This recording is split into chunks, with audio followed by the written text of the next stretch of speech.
Assalamualaikum. Anda mengucapkan Assalamualaikum kepada saya. Tidak boleh Islam mengucapkan Assalamualaikum kepada non-Muslim. Tidak boleh. Dari mana hadisnya? Mana hadisnya? Baik, saya tunjukkan. Sabar ya teman-teman ya. Karena banyak orang Muslim Nah, itu dia... dulu sahabat Nabi mengucapkan Assalamualaikum kepada setiap orang yang dijumpai, termasuk kepada Yahudi. Karena dia tidak percaya sama Muhammad. Nih saya tunjukkan. Saya tunjukkan. Apakah boleh mengucapkan salam kepada orang non-Muslim? Ya. Lihat ya, saya balikkan kamera saya. Oke.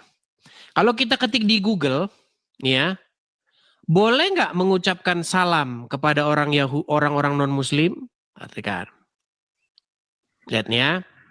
Hadis yang melarang mengucapkan salam kepada Yahudi dan Nasrani. Lihat ya. Nih. Dalam hadis riwayat Muslim melalui Abu Hurairah. Apa katanya? Jangan memulai mengucapkan salam kepada orang Yahudi dan pula kepada orang Nasrani. Kalau kamu menemukan salah seorang di antara mereka di jalan, maka desaklah ia ke pinggiran. Nah, jelas kan? Tidak boleh mengucapkan salam.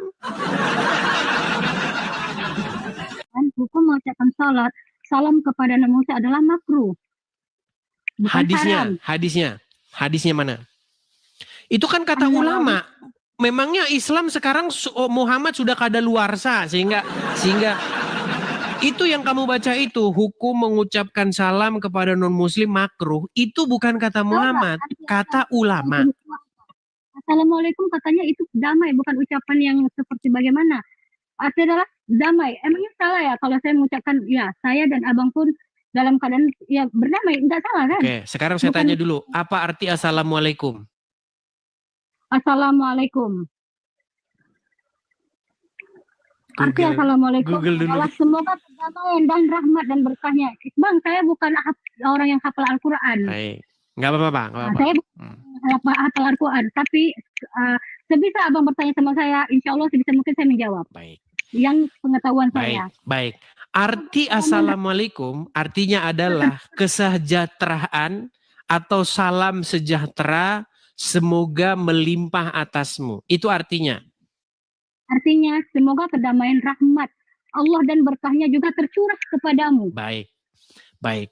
Itu artinya. Sekarang yang menjadi pertanyaan adalah apakah Muhammad membolehkan orang-orang Islam mengucapkan salam kepada orang Yahudi dan Nasrani menurut hadis tadi? Menurut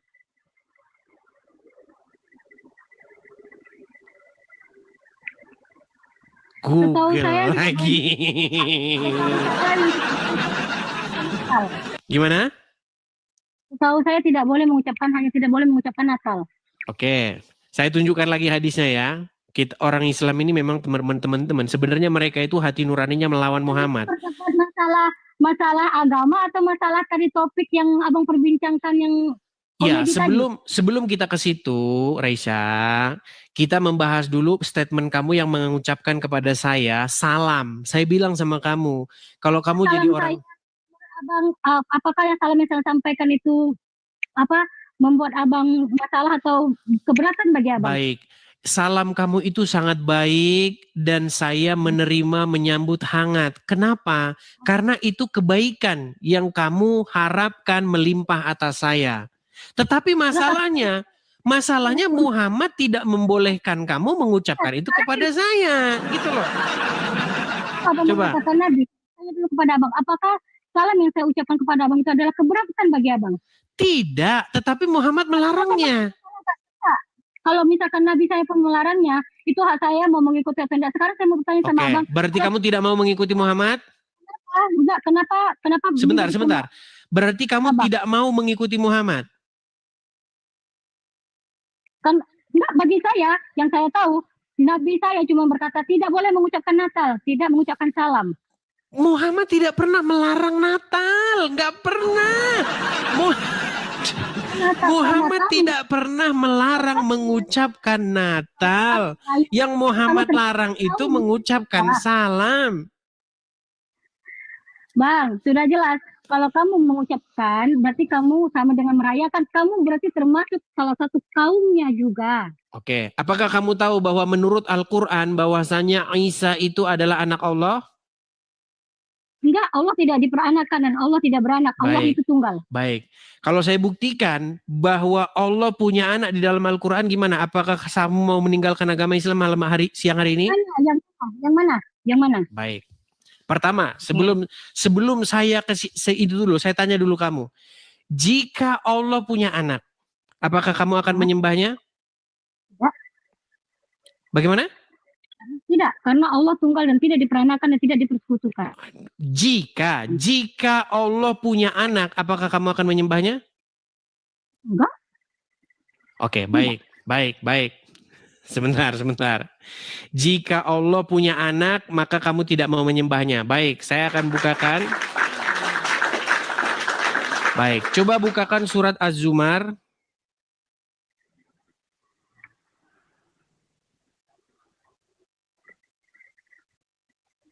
Az-Zumar. Surat Az-Zumar ayat yang keempat. Az-Zumar ayat 4.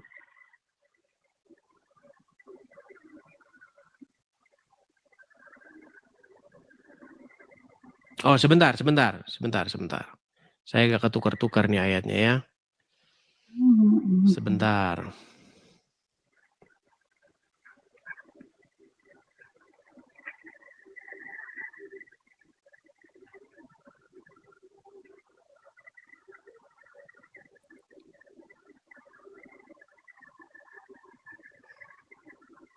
Sabar ya.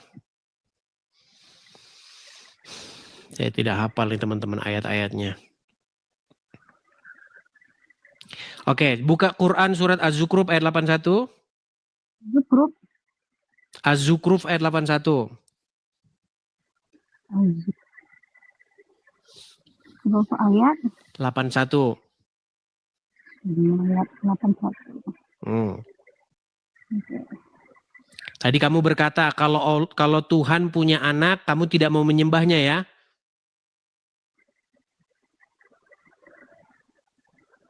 Oke. Apakah intinya itu? Katakanlah, hai Muhammad, jika benar Tuhan yang Maha Pengasih mempunyai anak, akulah orang pertama yang menyembah itu. Oke. Sebentar. Tenang. Tadi saya tanya sama kamu, Risha. Kalau Tuhan punya anak, ini kalau nih. Apakah kamu akan menyembahnya? Kamu bilang, tidak. Walaupun dia punya anak, saya tidak akan menyembahnya. Tapi di dalam surat Az-Zukhruf ayat 8, katakanlah wahai Muhammad, jika Tuhan yang Maha Pemurah punya anak, maka akulah Muhammad orang yang akan menyembah anak tersebut. Berarti kalau Allah punya anak, kalau Tuhan punya anak, maka kamu harus menyembah anak tersebut seperti Muhammad menyembahnya. Setuju? Tidak setuju. Karena di sini tertulis jika benar ya, akulah yang menyembah. Berarti tidak ini ada. Berat ini teman-teman, ini berat. Risa, coba dengerin. Jika benar Tuhan pencipta alam, Tuhan yang Maha Pemurah punya anak, maka kamu akan menyembahnya nggak sesuai ayat Quran ini? Bang, coba kamu baca dulu. Aduh, kurang bagaimana. Coba Risa, coba kamu baca pelan-pelan biar kami dengar. Katakanlah, hai Muhammad, jika benar Tuhan yang Maha Pengasih mempunyai anak, maka akulah yang menyembah. Ibaratkan sebagai ini contoh kecilnya Bang ya. Ibaratkan jika memang itu terjadi, maka akulah yang pertama kali. Oke, berarti kalau benar Tuhan Pemurah punya anak, Muhammad akan menyembahnya nggak? Iya, tapi kenyataannya tidak. Makanya Nabi Muhammad jangan dulu ke situ. Saya bilang kan jika. Aduh. Jika kalau benar punya anak, maka Muhammad akan menyembah anak tersebut. Setuju? Nah, maka kamu sebagai seorang muslimah, pengikut Muhammad, kalau betul Tuhan yang Maha Pemurah punya anak, kamu juga akan ikut-ikutan Muhammad menyembah anak tersebut. Setuju? Ya, setuju. Nah, tapi kenyataannya kan gitu dong. Baik, sekarang. Baik. Sekarang buka surat Az-Zumar ayat keempat. Coba. Sekarang abang, saya sudah jawab pertanyaan abang tadi. Sekarang saya mau bertanya sama abang. Sebentar, bagaimana saya dengan ayat ini? buktikan dulu. Sebentar, saya buktikan dulu, Risa, bahwasanya Tuhan di dalam Al-Quran punya anak. Saya akan tunjukkan. Buka sebentar. Buka surat Az-Zumar. Ayatnya berbunyi, sudah jelas-jelas ayatnya berbunyi, jika saya mempunyai anak, maka sayalah yang akan menyembah anak Oke, itu. saya akan tunjukkan bahwa Allah punya anak dalam Al-Quran. Buka surat Az-Zumar ayat keempat. Buka surat Az-Zumar ayat keempat. Bacakan kepada saya.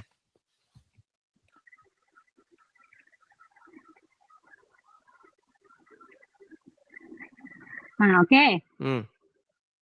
Kalau sekiranya Allah hendak mengambil anak, tentu dia akan memilih apa yang dikehendakinya di antara ciptaan-ciptaan yang telah diciptaannya. Oke. Kalau Allah ingin memilih anak, apa yang akan dia lakukan? Dia akan memilih apa yang dikehendakinya. Oke, dia akan memilih. Saya akan tunjukkan bahwa Allah telah memilih untuk mengambil anak. Saya akan tunjukkan. Saya tanya sama kamu. Siapa yang telah memilih Maryam di dalam Al-Quran? Berarti anak Maryam dan bukan anak Tuhan. Sebentar, makanya. Siapa yang memilih Maryam menurut Al-Quran? Allah atau Udin? Allah Subhanahu wa Ta'ala. Untuk apa dia memilih Maryam? Untuk memilih, karena Maryam itu Iya, adalah wanita untuk yang apa suci. dia dipilih? Dalam rangka apa Allah memilih Maryam? A, untuk melahirkan anak. B, sebentar. Sebentar. Dalam rangka apa Allah memilih Maryam? A, untuk melahirkan anak yang dipilih oleh Allah. B, untuk jualan bakso. Yang mana? Menurut Al-Quran. Melahirkan Nabi Isa. Oke, untuk melahirkan Isa. Setuju? Isa itu anak dari siapa? Anak yang datang dari siapa? A, dari Allah. B, dari Udin. Coba. Dari siapa? Dari siapa? Yang dilahirkan Maryam. Iya, dari siapa datangnya anak tersebut? Dari Maryam. Maryam yang bikin.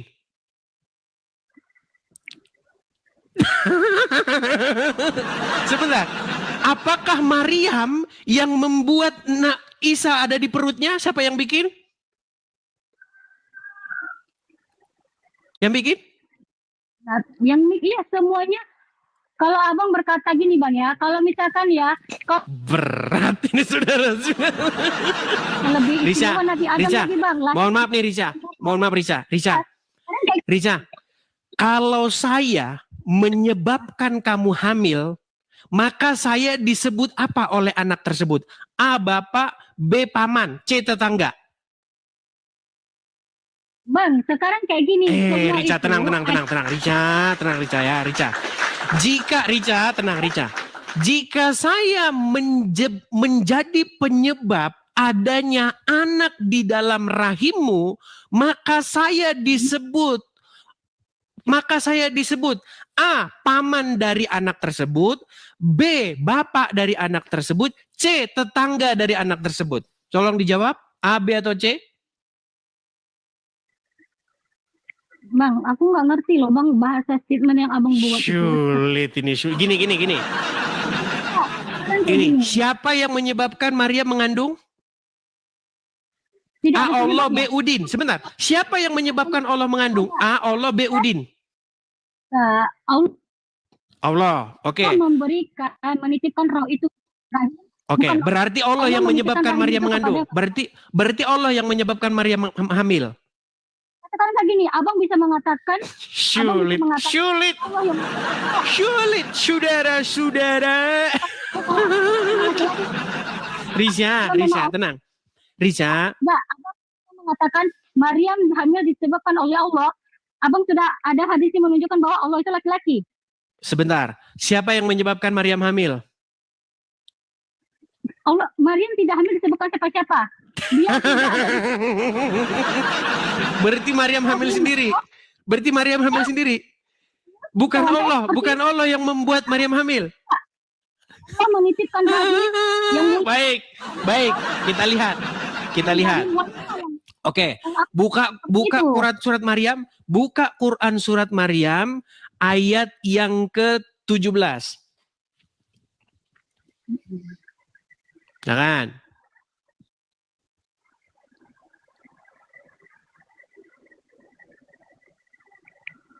Dia berusaha mengasingkan diri dari manusia dan menjadi untuk beribadah kepada Allah.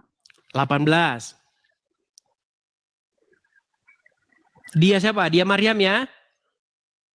Jika engkau takut kepada Allah, maka janganlah mendatangiku.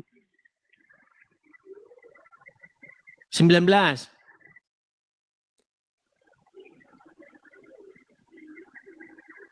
Jibril AS berkata, aku bukanlah manusia, namun aku adalah orang utusanmu. Dia mengutus untuk menyampaikan anugerah kepadamu anak laki-laki yang baik dan suci. Oke, Berarti yang datang 20-nya. Jibril, Pak. Oke, 20-nya. Bagaimana mungkin aku punya anak? Betul.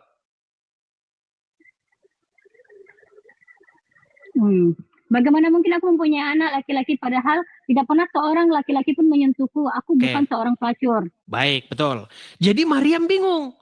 Bagaimana mungkin saya punya anak? Sedangkan tidak pernah seorang lelaki pun menyentuh saya. Dan saya bukan seorang pezina, bukan seorang pelacur. Ayat 21-nya.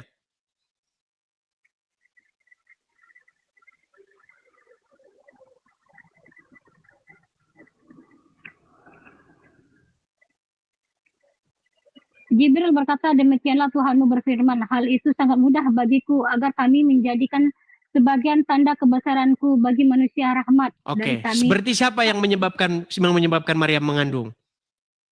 Itu kan suatu suatu kebesaran Tuhan. Iya, berarti siapa yang membuatnya? Yang membuat, dia tidak ada dibuat siapa-siapa. Sulit ini, Risya. Hal itu adalah mudah bagi Tuhanmu. Siapa Tuhannya Maryam? Tanda kebesaran Tuhan. Iya, berarti yang membuat Maryam mengandung untuk menjadi tanda kebesarannya siapa?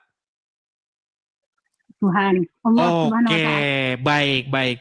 Perhatikan. Surat Az-Zumar ayat yang keempat tadi. Jika Allah ingin mengambil anak, maka dia akan memilih. Setuju? Nah, sekarang Allah memilih Maryam. Untuk apa dia memilih Maryam? Masa untuk jualan bakso? Tidak. Tetapi untuk melahirkan anak yang telah dipilih dan ditetapkan oleh Allah. Setuju? Ayat Az-Zumar ini bukan berarti hanya untuk Coba Maryam. baca dulu. Baca lagi Az-Zumarnya. Baca. Az-Zumar keempat. Baca. Hendak mengambil anak. Tentu dia akan memilih apa yang dihendakinya antara cita-cita yang dipilihnya. Abang tahu nggak? Ayat ini bisa tertuju untuk orang yang kehilangan anaknya. Untuk orang tua yang kehilangan anaknya. Itu loh. Karena coba baca yang baik. Coba. Jika Allah ingin mengambil anak, maka dia akan memilih sendiri. Setuju nggak? Dia akan pilih anak bagi dia. Kalau dia mau ngambil anak, dia akan pilih anak bagi dia. Setuju? Isa bukan anak, adalah melainkan utusan. Nabi Isa tidak baik. Sekarang saya tanya. Dari mana? Dari mana Isa bisa masuk ke dalam rahimnya Maryam? Dari Allah atau dari Udin? Dari Allah dan kebesaran Allah. Apa yang nggak bisa dari berarti Isa anak daripada Allah, setuju? Ya, bahwa Isa tidak pernah. Sulit saudara-saudara. Risya, Isa anak yang datang daripada Allah atau Isa anak yang datang daripada Udin? Sekarang saya tanya. Di dalam surat Maryam ayat yang ke-17 itu dikatakan innama ana rasulu li ahaba laki gulaman zakian. Sesungguhnya saya ini utusan Rasul dari Tuhanmu untuk memberi kamu seorang anak laki-laki yang suci. Anak laki-laki yang benar. Anak laki-laki yang suci itu datang dari siapa? Jelas, dia mengatakan saya utusan. Bukan anak Tuhan. Itu bukan Isa yang berkata, itu Jibril yang berkata. Ketika rohana. Coba baca dari ayat 16-nya coba. Maryam 16, coba baca. Isa tidak pernah mengatakan bahwa dia anak Tuhan. Coba baca surat Maryam ayat 16. Baca dulu. Bukanlah Nabi Muhammad kisah Maryam dalam kitab Al-Quran, yaitu ketika dia mengasingkan diri keluarganya ke suatu tempat di sebelah timur. Oke, ayat 17-nya. Lalu kami mengutus ruh kami, betul? Enggak, ayat 17 dia Coba ayat 16-nya mengasingkan baca diri. sampai selesai dulu. Ayat 16-nya baca sampai selesai.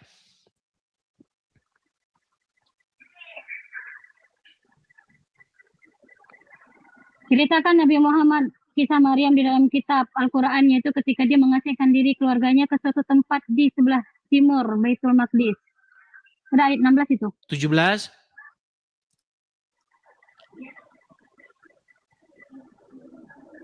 Surat Maryam, dia beruzlah mengasingkan diri dari manusia dan menyendiri untuk beribadah kepada Allah. 17-nya. Itu ayat 17. Oke, 18-nya.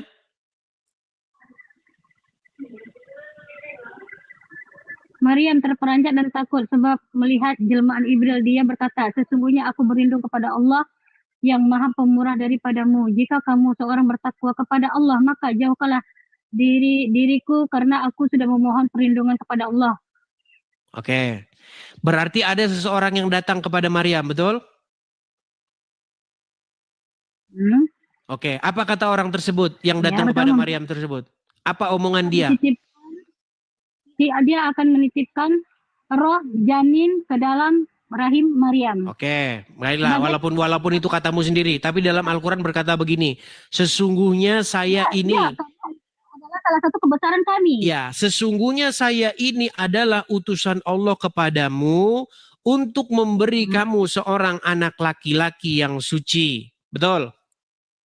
Dan salah satu bentuk kebesaran kami. Anak laki-laki yang suci itu datangnya dari Udin atau dari Allah? Dari Maryam, dan Allah yang memberi anak itu. Oke, datangnya dari siapa? Datangnya dari Allah. Datangnya dari Allah. Berarti Isa adalah anak yang dari Allah. Setuju? Anak dari Maryam. Sulit ini, sulit. Maryam itu hanya tempat untuk melahirkan sosok Isa. Isa itu gini loh. Isa gini, apakah Maryam berhubungan badan? Sebentar. Apakah Maryam berhubungan badan dengan laki-laki? Tidak. Oke, berarti anak laki-laki itu datangnya dari Allah, betul? Betul. Nah, berarti Isa itu anak yang dari Allah. Setuju? Kita semua dari Allah, Bang.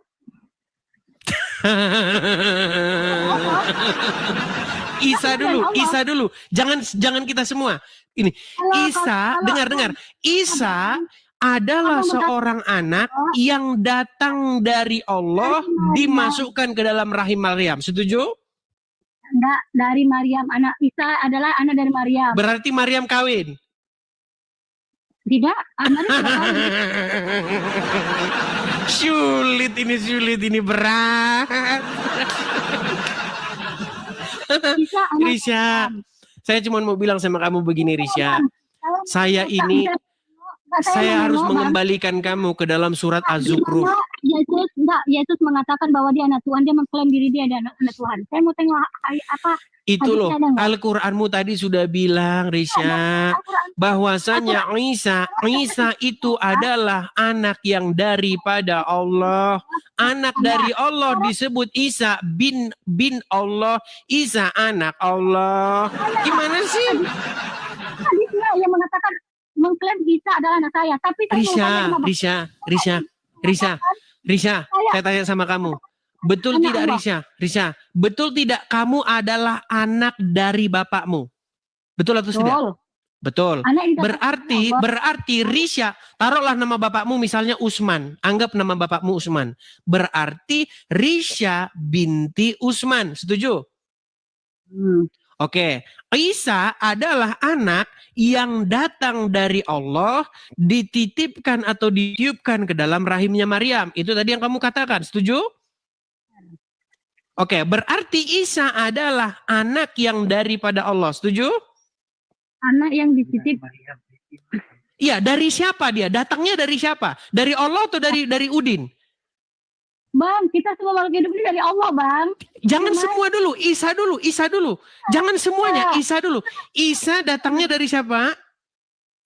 dari Allah dititip. Oke, Dari Allah. oke. Isa datangnya dari Allah. Kalau kamu dikatakan Risha datangnya dari Utsman, berarti Risha anak daripada Utsman. Berarti Risha binti Utsman. Berarti Isa bin siapa? Bin bapak saya. Isa. Isa tidak ada bin. Sulit ini saudara-saudara, sulit. Oke lah, bisa. Saya nggak mau memaksakan. Gini, saya cuma mau bilang sama kamu begini. Bisa. Bang. Oke, di agama mungkin seperti ini ya. Saya tanya, di ayat mana bahwa Yesus pernah mengklaim bahwa dia anak Tuhan? Injil ayat berapa? Baik.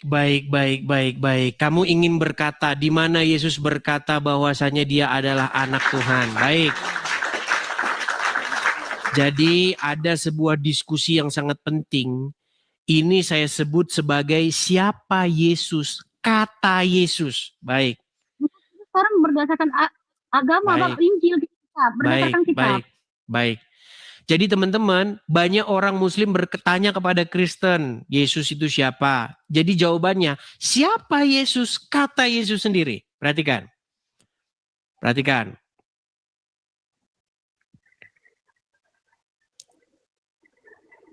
Jadi kita itu jangan katanya, tapi harus kata Tuhan Yesus sendiri. Nih. Di dalam Markus pasal yang ke-16 ya, dalam Injil Markus pasal yang ke-16, tapi akan saya baca satu perikop saja. Saya balikan kamera saya. Oke. Baik. Nih ya. Ya, ayat berapa Bang sih boleh buka di sini? Markus, Injil Markus pasal yang ke-16. Pasal 16 ya. Markus ya. Pasal. Nah, kita mulai dari ayat yang ke-13 ya. Kita mulai dari ayat 13. Nih. Setelah Yesus tiba di daerah Kaisarea Filipi, ia bertanya kepada murid-muridnya, kata orang, siapakah anak manusia itu? Anak manusia itu merujuk kepada Yesus ya. Jawab mereka, ada yang mengatakan Yohanes Pembaptis, ada juga yang mengatakan Elia, ada pula yang mengatakan Yeremia atau salah seorang dari para nabi. Lalu Yesus bertanya kepada mereka, tetapi apa katamu? Siapakah aku ini? Maka Simon Petrus ini adalah murid yang sangat menonjol ya. Bahkan dia itu adalah seorang kepala gereja pertama. Ya, pemimpin jemaat yang perdana nih. Maka jawab Simon Petrus, engkau adalah Mesias, anak Allah yang hidup. Kata Yesus kepadanya. Ini kata Yesus kepadanya, berbahagialah engkau Simon bin Yunus, sebab bukan manusia yang menyatakan itu kepadamu, melainkan Bapakku yang di surga. Ini jelas nih. Ya, pernyataan Yesus sendiri. Siapa Yesus? Kata Yesus, Yesus adalah Sang Mesias, anak Allah yang hidup. Gitu. Nah, coba saya pengen kamu baca lagi surat Az-Zumar. Sebentar, baca surat Az-Zumar tadi, ayat yang ke ini. Az-Zumar ayat yang keempat tadi. Saya pengen itu penutupnya dari diskusi kita. Tanya ke muridnya. Lalu muridnya yang mengatakan Yesus anak Allah. Berarti bukan Yesus yang mengatakan bahwa Yesusnya anak Allah, bukan dia mengatakan dirinya ini. Iya, apa kata Tuhan Yesus kepada Simon? Berbahagialah engkau Simon bin Yunus, sebab bukan engkau yang menyatakan diri, bukan engkau yang menyatakan itu, tetapi Bapakku yang di surga lah yang menyatakan itu kepadamu. Itu jelas bahwasanya Yesus adalah Sang Mesias, anak Elohim yang hidup. Sekarang nih. Menurut surat Az-Zumar, saya bacakan ya. Sebentar, Risha, kamu jangan mengeraskan hatimu. Menurut Muhammad, akal wanita itu hanya separuh. Separuhnya lagi nggak tahu kemana. Kemungkinan digondol sama tikus. Bentar. Nih, saya akan bacakan kepada kamu ya. Surat Az-Zumar ayat yang keempat. Nih ya. Biar kita jangan berdebat kusir terus. Perhatikan. Oh, surat Az-Zukhruf ayat 81 tadi. Coba gimana? Az-Zukhruf 81. Baca. Baca surat Az-Zukhruf 81 tadi tolong.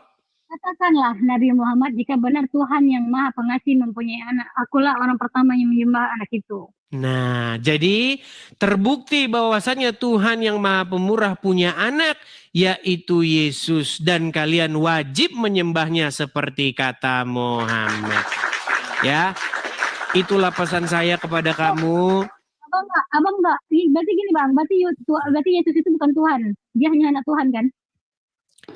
Begini, apa sih pengertian Tuhan itu? Tuhan itu kan Tuan. Tuhan sama Tuan itu kata yang sama, yaitu sesuatu yang kepadanya kita menundukkan diri, menaklukkan diri untuk mengikuti apapun katanya. Contoh, Risa, kalau kamu taat, takluk, tunduk, patuh, mengikuti iblis, menurut Al-Quran, maka iblis itulah yang menjadi Tuhanmu, yang menjadi tuanmu. Kenapa?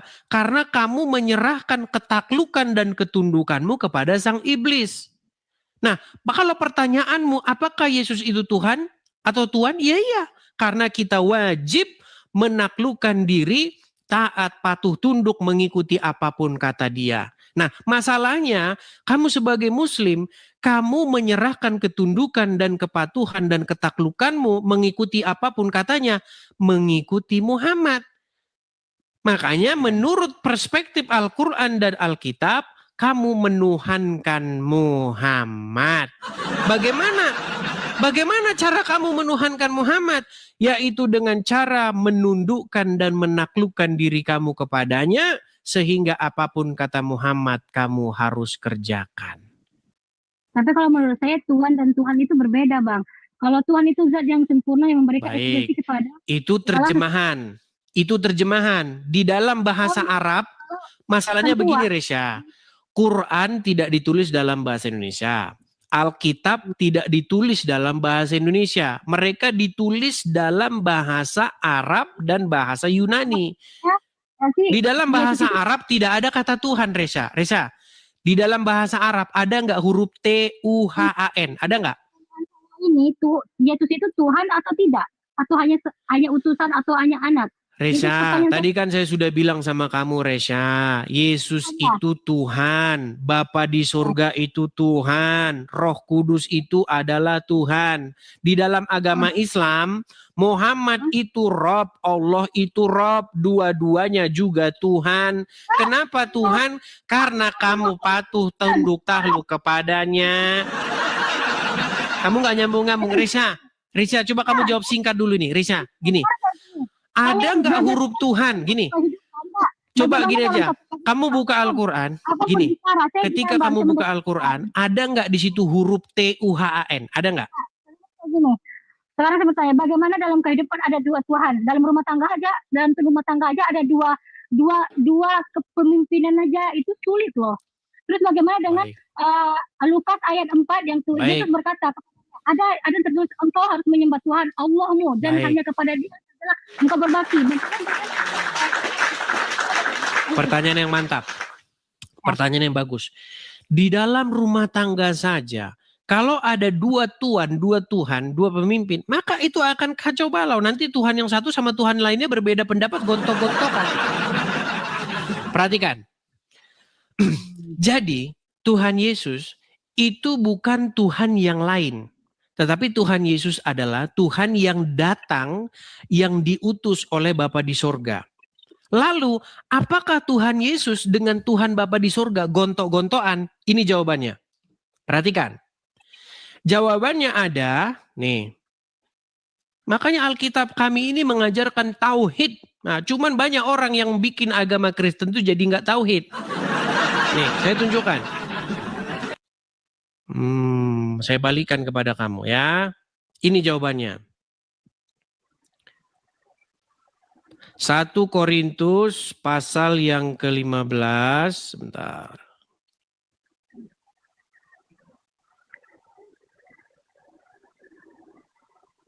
Berarti kalau Isa itu utusan, Bang, berarti betul yang dikatakan Islam bahwa Isa itu hanya utusan, bukan anak Tuhan. Ulang-ulang lagi. Gimana sih kamu, Risha? Kok jadi balik-balik lagi ke situ? Bilang tadi barusan dia utusan. Ya berarti betul lah, dalam Islam kan memang dia utusan. Bukan anak Tuhan. Baik, saya akan tunjukkan ya sebentar.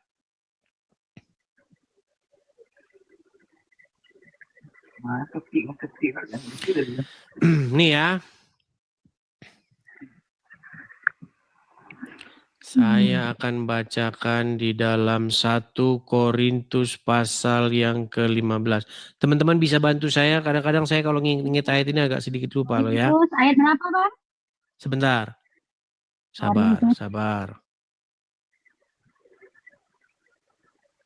Sesuatu kaki, bentar ya. Oke, 1 Korintus pasal yang 15 ayat 27 ya. Nih. Korintus pasal 1 Korintus 15 ayat 27. Korintus 15 ayat 27. 15 ayat 27. Nih, apakah Yesus Tuhan, Bapa Tuhan, maka akan gontok-gontokan seperti katamu? Enggak. Nih, saya balikan ya. Nih, perhatikan. Ya. Nih. Saya akan baca ayat sebelumnya ya. Nih, saya akan baca ayat sebelumnya biar kita nggak kehilangan konteks. Intinya itu di 27. Tapi kita mulai dari ayat yang ke-25. Karena ia harus memegang pemerintahan sebagai raja. Ia di sini Yesus ya.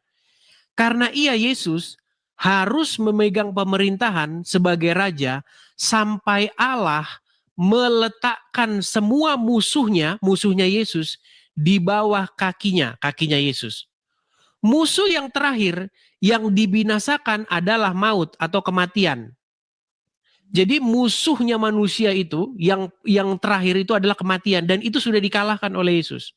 Perhatikan. Sebab segala sesuatu telah ditaklukkan Bapa di bawah kakinya, kaki Yesus.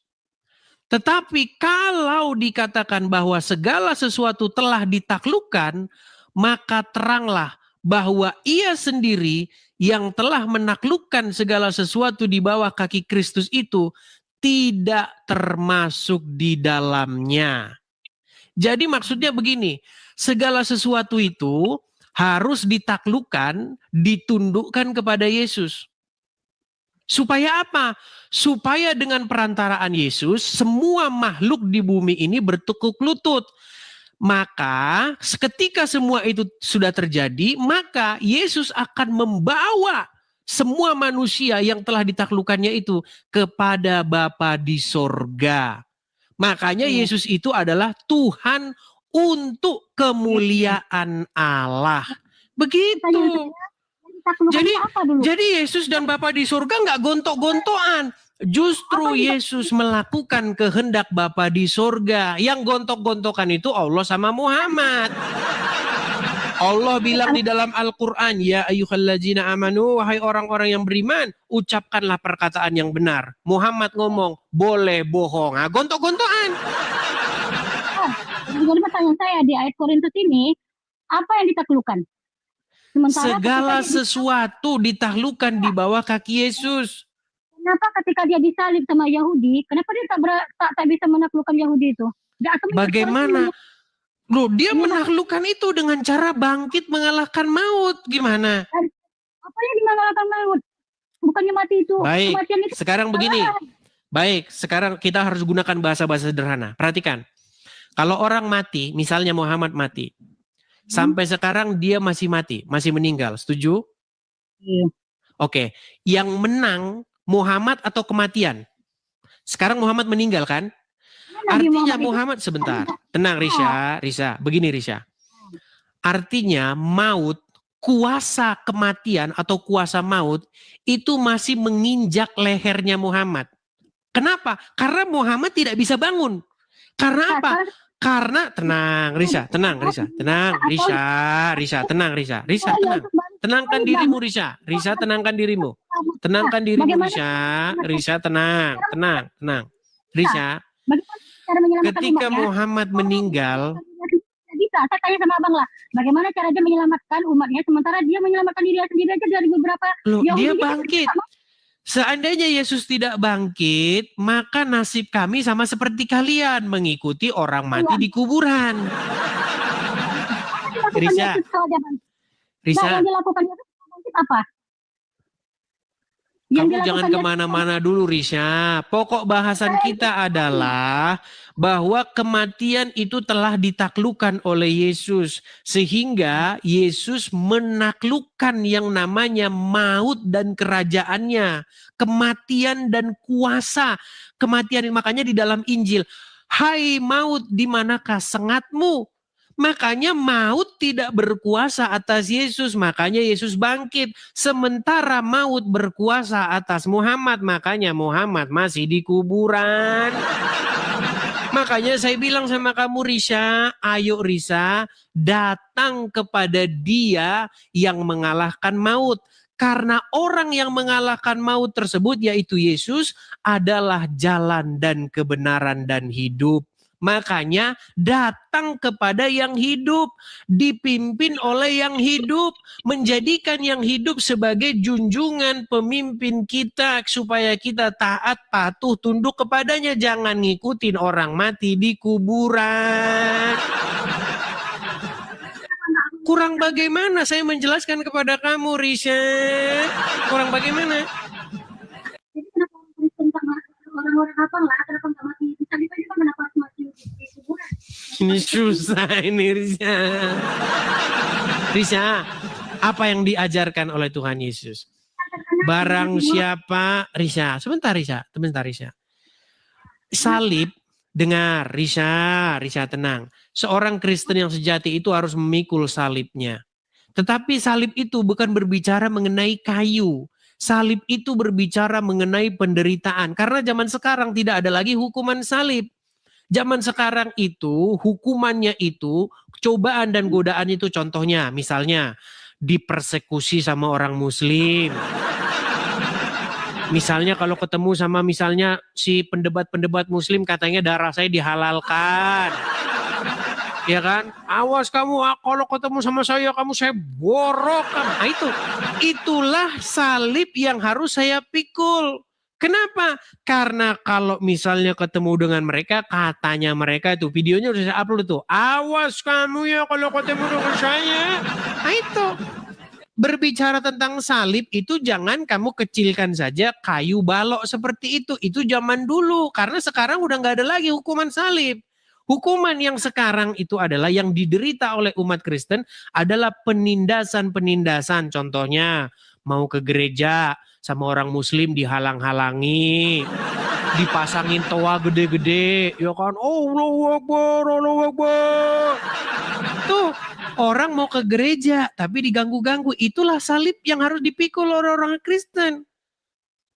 Dan ketika orang Kristen memikul salib, satu, tidak boleh membalas. Tidak boleh membalas kejahatan dengan kejahatan. Itu. Makanya seperti itu. Kekristenan itu tidak boleh membalas kejahatan. Bahkan kepada orang yang memusuhi kamu sekalipun. Kamu harus berdoa dan meminta berkat. Memberkati orang-orang yang menganiaya kamu, membenci kamu, memusuhi kamu. Beda dengan Islam. Orang nggak salah saja, kalau ketemu Yahudi dan Nasrani suruh pepet di jalan. Jadi Risa, saya rasa tidak perlu panjang lebar. Kalau sekarang kamu mungkin masih berkeras. Gini Risa. Nanti gereja ada loh yang makan tubuh dan darah Kristus. Aduh Risa, satu-satu lah Risa. Nanti kemana-mana Risa, kemana-mana. Udah gini aja. Begini, kamu tonton dulu gini Risa. Ini kamu lihat video-video saya. Penjelasan saya itu udah semua. Gimana nih makan tubuh dan darah, itu sudah saya jelaskan semua. Nggak usah banyak-banyak dulu, intinya begini. Pertama-tama, kamu harus... Yang sama Yesus. Benar kan? Ya udahlah, Risa.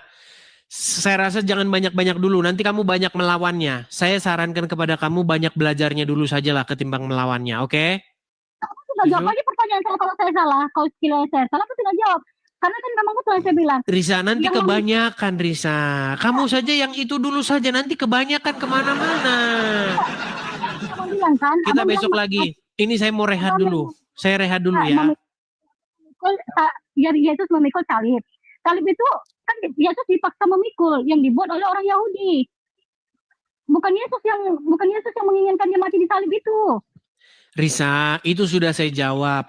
Siapa yang menginginkan supaya Yesus disalib?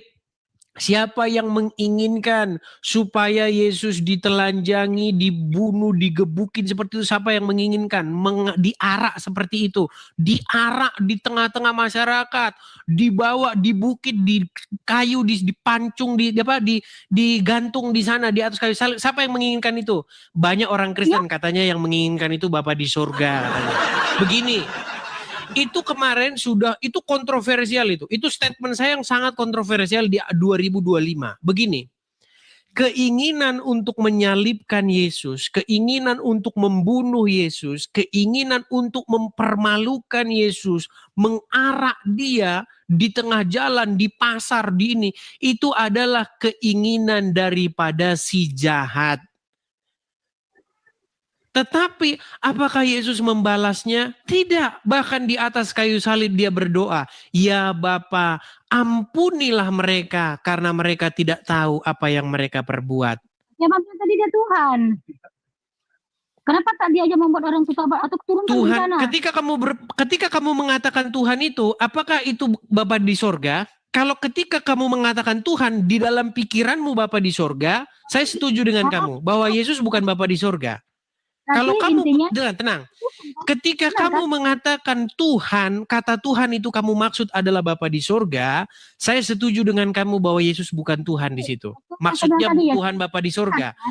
Masalahnya banyak orang tidak tahu Tuhan itu apa. Tuhan itu adalah title, gelar. Itu bisa disematkan kepada siapapun. Kalau kamu takluk tunduk kepada iblis, maka iblis itu jadi Tuhanmu. Itu ada loh ayat di dalam Al-Quran. Apakah Isa itu tidak pernah mengaku bahwa dirinya Tuhan? Dia hanya utusan. Tidak pernah mengaku dirinya Tuhan, maksudnya tidak pernah mengaku bahwa dirinya Bapa di surga, betul? Saya setuju dengan kamu itu. Ya, dia Tuhan gitu. Berarti yang benar dong yang saya bilang tadi. Ya belajar dulu Risa ya. Risa, kamu belajar dulu. Nanti kalau kamu udah banyak belajar, baru kamu ngobrol sama saya lagi, oke? Setuju? Kalau Kristen nggak perlulah berbuat baik ya, karena kan dosanya udah ditanggung sama Tuhan, udah ditebus kan sama Yesus kan. Risa, barang siapa menjadi milik Yesus, maka dia melakukan perintah-perintah Yesus. Bagaimana kamu katakan orang Kristen tidak perlu lagi berbuat baik? Orang Kristen, dosanya udah ditebus, jadi bikin kejahatan nggak apa-apa. Risa, kalau kamu menjadi milik suamimu, apakah kamu berkuasa? Sebentar, colong dengerin saya. Kalau kamu menjadi milik suamimu, apakah kamu berkuasa lagi atas tubuhmu itu sendiri? Kamu bisa menyerahkan tubuhmu kepada siapapun yang kamu mau? Kalau kamu suami dari orang, bisa nggak? Enggak. Baik, seperti itu juga orang-orang Kristen. Kami adalah umat yang sudah ditebus, dibayar oleh darah yang mahal. Maka hidup kami, tubuh kami bukan milik kami sendiri, tetapi milik dari yang empunya kami, yaitu Yesus. Nah, kalau kami milik Yesus, maka kami mengikuti perintahnya. Bagaimana mungkin kami milik Yesus tapi kami berbuat jahat? Yang seperti itu agama Islam. Nih, perhatikan. Kalau kamu agama Islam, Risa, kamu itu masuk surga walau kamu mencuri berzina. Perhatikan. Perhatikan ya. Coba dengar. Ini bukan kata saya. Perhatikan. Ini kata Muhammad. Perhatikan. Di mana? Man qala la ilaha illallah Muhammadur Rasulullah dakhalal jannah. Siapa yang mengucapkan la ilaha illallah Muhammadur Rasulullah dakhalal jannah. Semua umat Muhammad sallallahu alaihi wasallam masuk surga. Ya, Nabi yang mengatakan. Datang sahabat bertanya, wa in zana, wa in sarak, Bagaimana kalau dia berzina? Bagaimana kalau dia mencuri? Kata Nabi, wa in zana wa in sarok. Dia berzina, dia mencuri, tetap masuk surga. Pezina, pencuri, Ya, itu sih, Bang. masuk surga. Itu ajaran agamamu. Di dalam ajaran agamamu makanya mencuri berzina masuk surga. Yang penting mengucapkan syahadat. Aduh. Itu dengan kata saya. Enggak, ketika Udah seseorang Risa, kamu gini saja. Pesan saya sama kamu gini, sebentar. Risa, itu dimaafkan. Risa, Itu berarti Risa, pesan saya sama kamu begini. Pesan saya sama kamu begini. Ini video kita, Risa, tenang, Risa. Ini saya sudah mau istirahat. Gini, video ini, aduh, Risa, video ini saya simpan. Astaga. Risa, tenang, Risa. Risa gini, Risa, tenang. Kita bisa lanjut lagi diskusinya. Nanti kamu turunkan dulu emosi kamu. Saya tunggu kamu. Saya tunggu kamu di lain kesempatan. Hari ini saya mau istirahat dulu karena saya udah capek, Risa. Saya mau istirahat dulu. Nanti kamu diskusi lagi dengan saya. Kamu tonton lagi nanti video ini ya. Saya simpan di link di YouTube saya. Linknya ada di profil. Oke? Istirahat dulu, Riva. Istirahat dulu ya, istirahat dulu. Teman-teman, nanti kalau kita tanggapin terus nggak kelar-kelar. Sementara saya sudah capek. Bibir saya saja sudah kering begini lah. Ya, teman-teman ya. Saya istirahat dulu. Teman-teman, kita rehat dulu. Teman-teman, video yang tadi saya simpan di YouTube saya. YouTube saya ada di profil. Cek saja di profil saya. Teman-teman lihat di situ akun asli saya, akun Facebook, akun apa semua ada di profil. Teman-teman sekalian, saya rasa itu saja dulu. Sampai ketemu lagi di diskusi-diskusi selanjutnya. Teman-teman support, dukung channel ini ya teman-teman ya. Tap-tap layar, share, bagikan, klik love orange, dan ikuti channel yang asli ya. Teman-teman, bagi teman-teman yang memiliki finansial yang berlebih, teman-teman juga bisa mensupport channel ini supaya channel ini terus mengudara. Dukung terus program saya, program Edis TV, diskusi lintas agama yang santun, tidak hujat menghujat, tidak maki memaki, berdebat keras tapi tidak menghujat, berdiskusi tetapi tidak mencaci maki. Ya teman-teman ya, support program ini teman-teman, silakan tangkap layarnya. Kalau teman-teman ada berkat berlebih, teman-teman bisa support saya.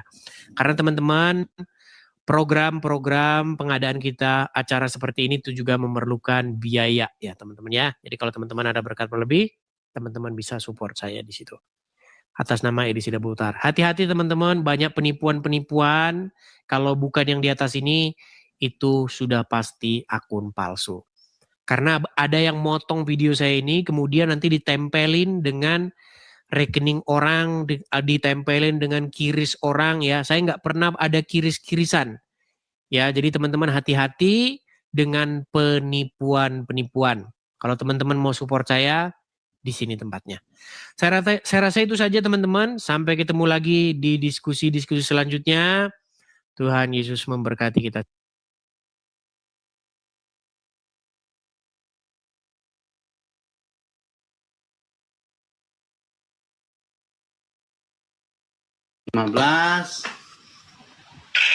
Satu.